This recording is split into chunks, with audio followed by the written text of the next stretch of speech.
عن أنس رضي الله عنه عن النبي صلى الله عليه وسلم أنه كان إذا تكلم بكلمة أعادها ثلاثا حتى تفهم عنه وإذا أتى على قوم فسلم عليهم سلم ثلاثا.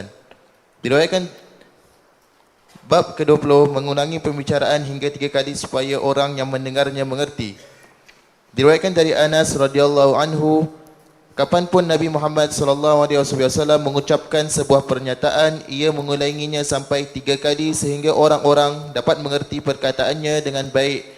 Dan kapanpun Nabi sallallahu alaihi wasallam meminta izin untuk masuk ke dalam rumah, ia mengetuk pintu 3 kali dan mengucapkan salam.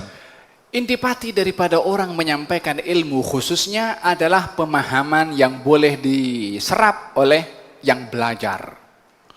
Intipati daripada penyampaian ilmu adalah penyerapan daripada audiens atau orang yang belajar. Oleh sebab itu Nabi mengulangi kalau mengajar sampai 3 kali. Tujuannya supaya orang paham dan tak ada kekeliruan di dalam masalah pemahaman. Walihada memberikan beberapa konsep baginda Rasulullah. Salah satu caranya mengulang perkataan 3 kali.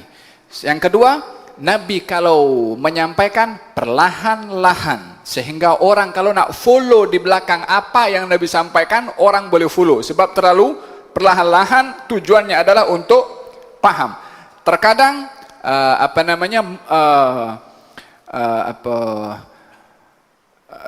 terkadang baginda Rasulullah SAW mengulang lebih daripada 3 kali. Seperti satu hari ketika mengatakan tahukah kamu apakah dosa yang paling besar? Nabi ketika itu bersandar. Nabi bersabda, dosa yang paling besar syirik kepada Allah. Kemudian derhaka kepada ibu bapa. Kemudian lari daripada peperangan. Dalam keadaan bersandar, Nabi berdiri. Menegakkan badannya. Wa syahadatuz zur, wa syahadatuz zur, wa syahadatuz zur. Saksi palsu, saksi palsu, saksi palsu, diulang-ulang sehingga kata perawi, andai Nabi diam. Sebab kasihan mengulang, Nabi serius ketika mengulang berkali-kali itu tentang saksi palsu. Ini salah satu cara Nabi menarik perhatian orang supaya paham apa yang disampaikan oleh Rasulullah SAW. Konsep di dalam penyampaian itu adalah khatibun nas ala qadri uqulihim. Ajaklah manusia itu bercakap, berbicara mengikut kemampuan otak mereka untuk paham.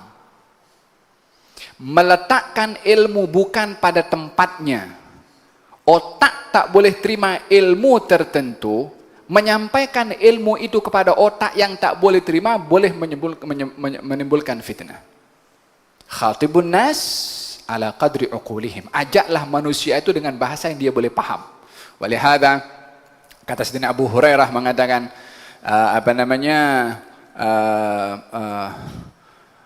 aku sudah sampaikan kepada kamu sebahagian daripada ilmu aku. Yang sebahagian lagi aku tak bagi tahu. Apa pasal? Kalau aku bagi tahu, ini akan hilang aku punya kepala ini. Akan dipotong aku punya leher. Sebab apa? Yang akan disampaikan tu ilmu adalah kalau bukan tepat pada tempatnya akan menyebabkan orang yang paham berbeza dengan apa yang disampaikan. Walihada kata Sayyidina Ali Zainul Abidin Ibn al-Husain mengatakan jauharu ilmi. Imam Ghazali dalam buku buku Minhajul Abidin menukil perkataan itu. Jauharu ilmi law abuhu bihi laqila li anta mimman ya'budul wathana walastahalla rijalun muslimuna dami yaruna aqbaha ma fa'alu hasana. Sari ilmu ini yang ada kepada aku, kalau aku sampaikan kepada kamu, akan dianggap aku ini penyembah berhala. Sari ilmu, maknanya pure, ilmu yang murni, ini murni-murni. Disampaikan kepada kamu, kamu akan tuduh aku penyembah berhala. Padahal ilmunya murni. Lalu bagaimana akan dituduh sebagai penyembah berhala?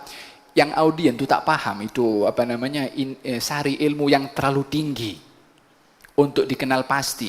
Walihada nak membicarakan tentang masalah ilmu itu, Jangan dulu pergi hakikat dulu, entah pergi tinggi-tinggi sangat. Bawa dulu, jom kita kasih betul salat kita, wudhu kita, ta'amul kita dengan Allah subhanahu wa ta'ala. Terkadang orang yang memperbicarakan khususnya dalam masalah-masalah yang berkaitan dengan tasawuf, jangan pergi itu high level dulu. Kita pergi yang bawah. Ini asas tasawuf. Asas tasawuf adalah Al-Quran wa Sunnah. Al-Imam Al-Junaid mengatakan, kalau kamu tengok orang mendakwa dirinya tasawuf, kalau perbuatannya bercanggah dengan Quran dan Sunnah, ketahuilah kalau itu pendusta. Ini yang berkata Imam Ahli At-Tasawuf. Asas tasawuf itu Quran dan juga Sunnah. Abu Yazid Al-Bustami pun mengatakan lebih kurang sama. Kalau seorang mengatakan ahli tasawuf, kalau kamu tengok orang dapat berjalan di awan, di udara, tak ada tapak aja, tak ada apa yang mengalaskan, ataupun berjalan di atas air, tak tenggelam, kalau perbuatannya bercanggah dengan Quran dan Sunnah, ketahuilah orang itu pendusta. Hatta nak tunjuk perkara yang luar biasa macam mana, kalau bercanggah dengan Quran dan Sunnah, pendusta. Ini yang bercakap Imam Ahli Tasawuf. Bila mana ingin bertasawuf, bertasawuflah mengikut ahli tasawuf yang sebenar. Yaitu dasarnya adalah Al-Quran dan juga As-Sunnah. Alhasil, jauharu ilmi, intipati mutiara ilmu itu, kalau aku sampaikan kepada orang yang tak boleh terima, orang akan kata, aku penyembah berhala. Walastahalla rijalun, orang-orang akan menghalalkan darah aku dan akan menganggap perbuatan itu adalah sebaik-baik perbuatan. Jadi dianggap apa? Kufur. Dianggap penyembah berhala. Sebab apa? Menyampaikan ilmu bukan pada tempatnya. Makanya tak disampaikan. Bukan nak menyembunyikan ilmu, tapi karena yang nak terima tak boleh tangkap.